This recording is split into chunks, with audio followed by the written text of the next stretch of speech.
From losing over 700,000 subscribers as well as the respect of his own fanbase, iDubbbz is without a doubt facing one of the worst downfalls in YouTube history. A good amount of people are just doing the reasonable thing and just making jokes and laughing about it. But there's a whole nother group of people who feel personally devastated and betrayed. You lied to us. All of this begs the question, how did one of YouTube's most iconic creators become the laughingstock in the eyes of both his fans and the broader internet community? Hi, I'm the InternetAnarchist. I create weekly YouTube documentaries, and today we'll be diving into the controversial career and downward spiral of iDubbbz, a creator who built his career on criticizing others, but fell victim to it himself. iDubbbz started his journey on YouTube in 2012, and almost immediately he began uploading content. The first long-running series on his channel was titled Kickstarter Crap, which saw iDubbbz making fun of various lackluster Kickstarter projects.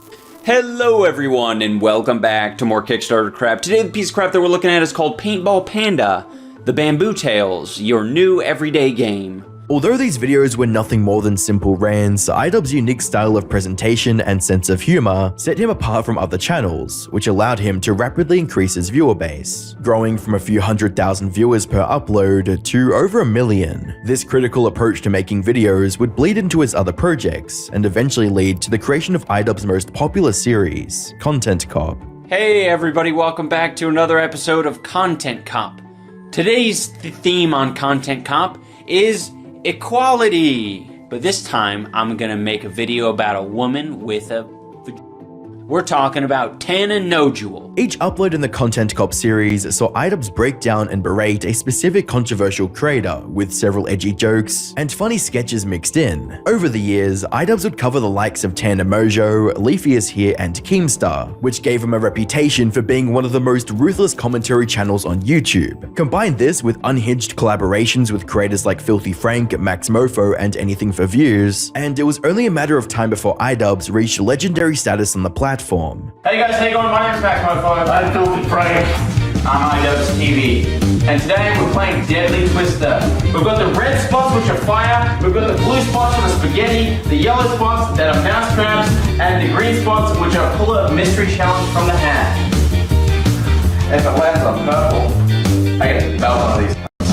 Ultimately, iDubbbz's unorthodox creativity would inspire a whole generation of other creators to follow in his footsteps. While iDubbbz would later move away from the extremely edgy content, he managed to retain a majority of his fan base, and seemed to be comfortable exploring other avenues of creativity. Unfortunately for iDubbbz, he was about to be put at odds with fans, and it wouldn't be for the content he created. In March 2020, iDubbbz's girlfriend, Anissa Jomha, published a tweet announcing she'd be making an OF account and began promoting it to both of their fan bases. I'm very excited to announce my lewd OF launch. Check me out in the link below. I'm very excited to provide cute cosplay photo sets and more. Hard devil face. Under normal circumstances, announcements like this would generally go unnoticed, but Anissa's connection to iDubbbz would incite a response from his community. Seriously rip, iDubbbz has fallen. I can't believe Ian was a simp all along. I'm sort of disappointed. Really. iDubbbz, more like iCucks. While the comments from viewers were mostly lighthearted trolling, iDubbbz would deem it necessary to respond to the subset of fans that reacted negatively to the situation. Hello everyone, welcome back to another episode of iDubbbz Complains. This is a very special episode where I get to tackle two topics that I've recently become very passionate about. That is a section of my audience who thinks they know me, and my opinion on sex work. Following this, iDubbbz would directly attack members of his audience who didn't approve of Anissa's new line of work, and made it clear he didn't care about their opinion. A good amount of people are just doing the reasonable thing and just making jokes and laughing about it. But there's a whole nother group of people who feel personally devastated and betrayed. First up, we got Edward. He probably got told by a lot of people that he looks like iDubbbz, and he really liked that because iDubbbz was cool. But now that iDubbbz is a simp, now he's gonna go in full baby Wawa mode. To try and prove the situation wasn't a big deal, iDubbbz claimed OF content had no impact on someone's future job prospects or social standing, which was an uphill argument. I think this is one of the most important opinions to highlight because it really demonstrates a severe lack of real-world experience when you're saying that future jobs are going to be harder to come by because of an OnlyFans account.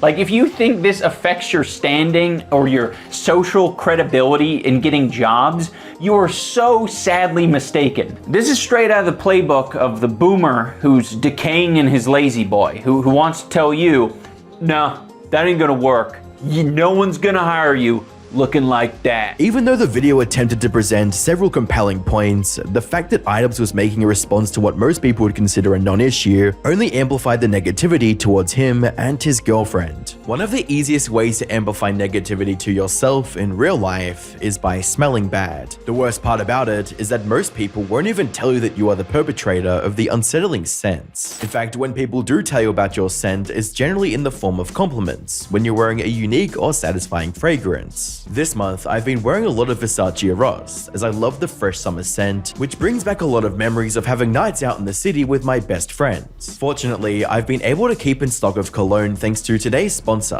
Scentbird. Scentbird is a fantastic service which allows you to experience designer fragrances without breaking the bank. They allow you to try popular brands like Prada and Versace, as well as more niche labels like Parfums di Mali and Roja. They provide a generous amount of fragrance, which they say lasts 30 days, but I have found lasts even longer. Whilst this month I tried Versace Eros, I've also enjoyed Gold Expressive by Commodity, as well as Midnight Gold by English Laundry, which you can find linked in the description. My favorite part about Scentbird is how affordable it is, as you get to try a wide range of fragrances without spending hundreds of dollars on individual bottles. A bonus of this is being able to experiment and truly find what suits you. If you're interested in Scentbird, use my code Anarchist55 off or the link below to get 55% off at Scentbird. You can get the product for half the price. That's just $8. With that being said, let's get back into the video where things get a lot worse for iDubbbz. While most of the commentary community acknowledged that the controversy was overblown, they also made it clear that iDubbbz's response only made the situation much worse. While he was getting into this video talking about, the fans that he's cultivated that are highly toxic, he went on them and he finally gave them what they want, an emotional reaction. This would have died a week later anyways. Nobody would have talked about it. Get bored and start playing fucking Furcadia afterwards. The fact that you addressed it to over 1 million people, guess what? It's now going to be brought up for a while. While this marked the first time iDubbbz overcorrected when it came to controversies involving him and his partner, it wouldn't be the last, as he would go on to repeat this pattern of emotionally responding to criticism. On the 8th of January 2022, a creator by the name of Sam Hyde published a video titled "The Truth About iDubbbz." At a first glance, this video seems like an expose piece about iDubbbz, but the 2-hour-long video was actually roughly cut footage from a documentary that Sam and iDubbbz filmed together several months prior. For a bit of context, Sam Hyde is an internet personality who made a career for himself by pushing the boundaries of what's considered acceptable in online comedy. The footage from the video was meant to be a part of another installment in iDubbbz's series of documentaries covering interesting online figures like Airsoft Fatty and Dax Flame. The documentary hasn't come out. It's like 8 or 9 months ago we shot that footage, and it's clear that it's not coming out. And we took like 2 weeks of our time and shot a bunch of shit that's like really awesome. And we spent like, we rented all that shit. We rented a T-Rex. Spent fucking $15,000 on the thing. So we got to release our footage. Sam went on to explain that he and his team included several bits of misleading but comedic information during filming to both make the documentary more exciting and prevent iDubbbz from a hit piece. We came up with a lot of funny ideas to like pull tricks and I hired this crackhead girl to pretend to be my girlfriend, and we did all these funny like prank things, but it wasn't to make him look like an asshole. It was to like make his project funnier. I wanted to make a video with iDubbbz where it was like, oh my god, this is fucking crazy mayhem, this is funny. Part of what went wrong was I think iDubbbz was kind of trying to punk me a little bit. Yeah. And like make me look like a guy that had like fallen off, which I have. Like I've fallen off, like undoubtedly. Sam's cut of the documentary would garner over 3 million views and lead fans to theorize that the reason iDubbbz hadn't released his version was that he intended to misrepresent Sam. iDubbbz tried to make an on-location documentary following around Sam Hyde to mock him for being washed up. He never uploaded it. Now Sam is showing the footage and it's 2 hours of him and his crew fucking with Ian and making him seem like a meek, awkward nerd. Lamau. A month later, iDubbbz would upload his version of the documentary, titled "Getting Away With It," during which he shed light on his thought process during filming. Apparently, iDubbbz wanted to get an authentic look into who Sam was beyond his comedic persona. Back in March, we went to Rhode Island to film a documentary with Sam Hyde, who's known for his comedy videos. I thought it'd be interesting to get to know more about Sam because not many people know much about him. He's a bit mysterious.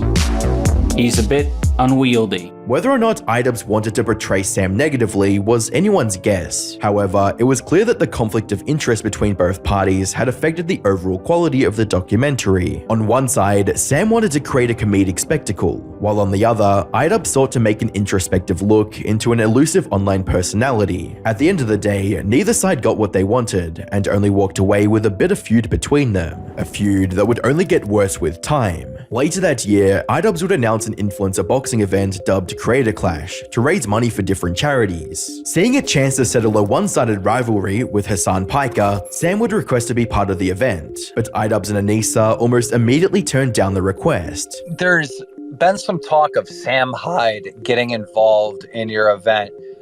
Could you speak to that?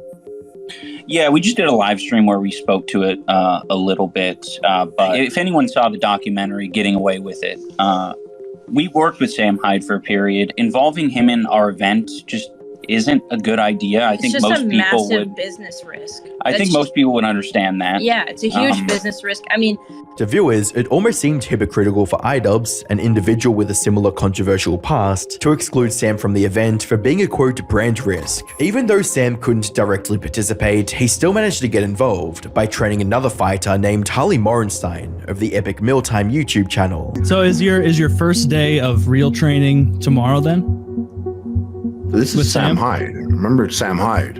It might be any minute, huh? It's literally the second I'm done here, I have a mysterious address that on Google Maps looks like a parking lot.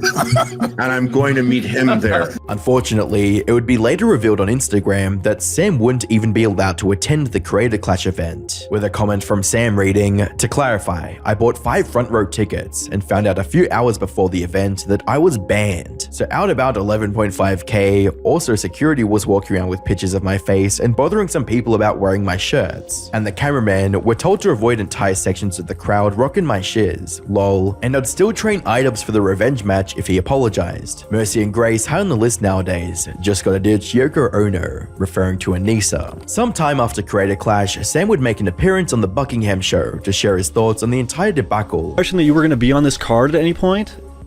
No, I didn't think I was going to be on the card, but I didn't realize at any point that I was going to be fucking blacklisted from a charity event. I got 5 front row tickets. It was $10,000, and it's for charity. And supposedly I'm going to be refunded this money. So he wants me not around badly enough that it's worth taking away $10,000 from charity. While the reason for his ban was never stated, Sam suspected that Anissa pushed iDubbbz to make the decision. Like deep down, I want him to be uncucked. I want him to get the tattoos lasered off, get a normal haircut, get rid of Yoko Ono. That's poisonous. That relationship is poisonous. I think she's got to go, man. She's gonna ruin his life. It wouldn't be the first time that people speculated that Anissa had played a role in iDubbbz making bad choices. There's like some days where I ask Ian, like, have I ruined your life? Like, I feel like because you get so many messages where like you have to think about it. It's like Ian as a person has not changed very much in like regards to his like moral stance on a lot of things. But like Ian and how he feels about how he wants to put himself on the internet. Regardless of the reason behind Sam's ban, public sentiment towards iDubbbz and Anissa was at an all-time low, and by the time Creator Clash 2 rolled around, it would only get worse. By the start of 2023, Sam had completely turned against iDubbbz, and began highlighting the many issues fans had with him. During the lead up to the second Creator Clash, a fighter by the name of Froggy Fresh would become the focal point of online debate and controversy regarding the event. Not only was he being trained by Sam Hyde, but he also made some interesting comments about subscribing to Anissa's OF. If I don't hurt you beyond what anybody could have imagined, I will be so disappointed in myself that I will subscribe to Anissa's own.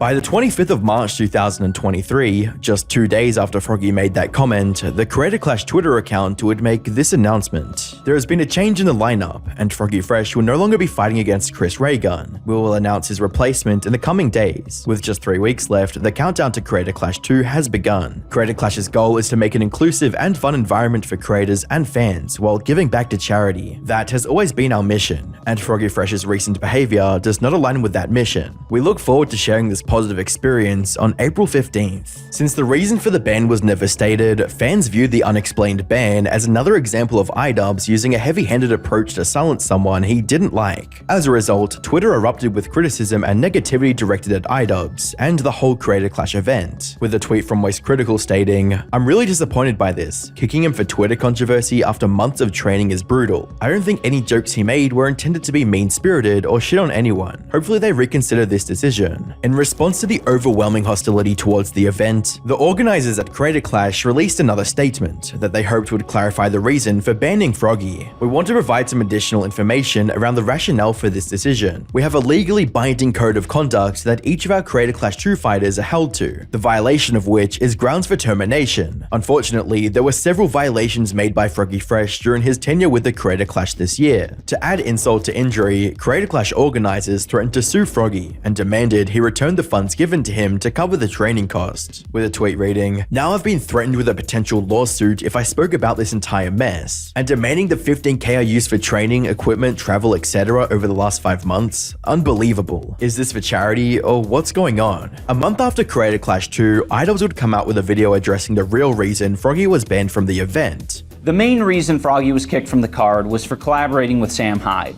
And, for anyone who's been following the story, that's, fairly obvious. Froggy has explained, his side of the story multiple times. He's been perpetuating a narrative that it's about OnlyFans or that it's about Anissa's mom, and that's extremely deceptive. iDubbbz would go on to explain that due to Sam making disparaging comments about Anissa, he didn't want him anywhere near the event. So yeah, now that this guy is on the daily insulting my wife, I think it's pretty fair to, not want to associate with him in any way.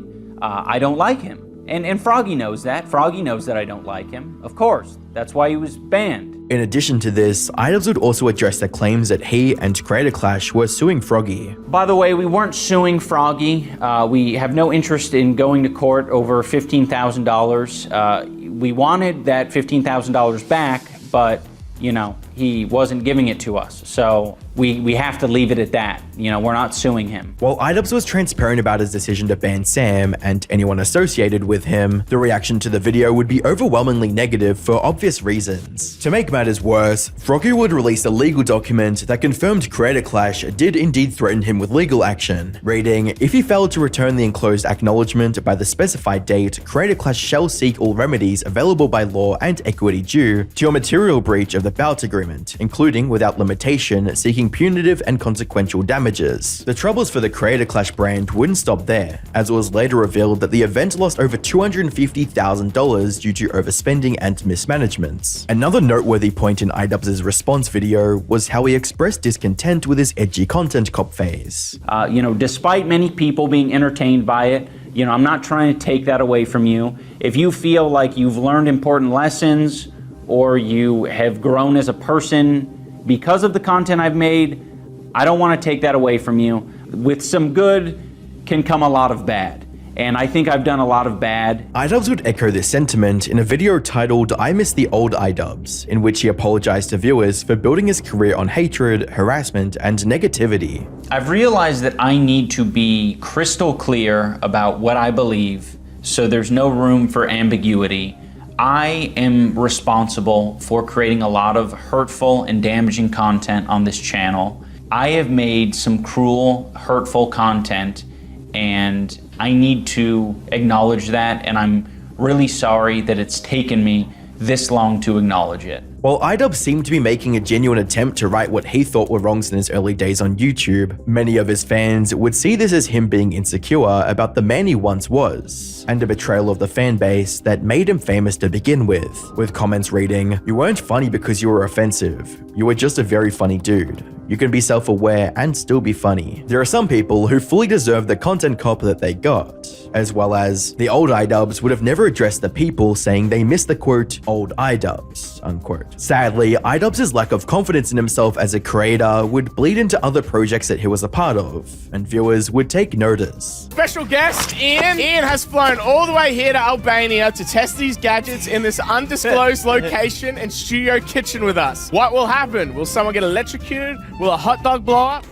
With comments reading, "You guys are lucky he could fit you in between his wife's tattoo appointments." This is how a dog who's been ruthlessly abused his whole life acts when he enters a new loving home. As well as, only one guy was missing for the whole gang to be reunited again. Well, actually two, because Ian wasn't there. That was just a robot with Ian's skin. iDubbbz made a name for himself by having no filter and being direct with the content that he created. Understandably, he would mature over the years and move away from making the edgy content, but the way he went about it completely alienated his core fanbase. A good example of this was how he frequently threw his viewers under the bus in interviews. I did not like the interactions that I had with fans. There were quite a few human beings that I interacted with. In person? Yeah, in person, that just sucked. They just sucked because I attracted a lot of people who suck. Antisocial, weird, basement dwellers, and the one time a month that they come out of their cave is going to restock on supplies at Walmart, and they run into me, their favorite YouTuber. Combine this with his approach to other edgy creators like Sam Hyde, and it was only a matter of time before fans began to resent him. Over the past few years, iDubbbz has continued to lose his fan base, with his channel dropping over 700,000 subscribers. Whether his unenthusiastic approach to content creation was due to recent uploads struggling to reach 1 million views, backlash from fans, or remorse for his past actions was anyone's guess. However, we can only hope that iDubbbz is able to pull himself out of this slump and return to being the YouTube legend he once was. Stop. Before we finish the video, I just want to shout out Scentbird once again for supporting my channel, and you can find them in the link in the description. With that being said, YouTube thinks you should click the video on screen.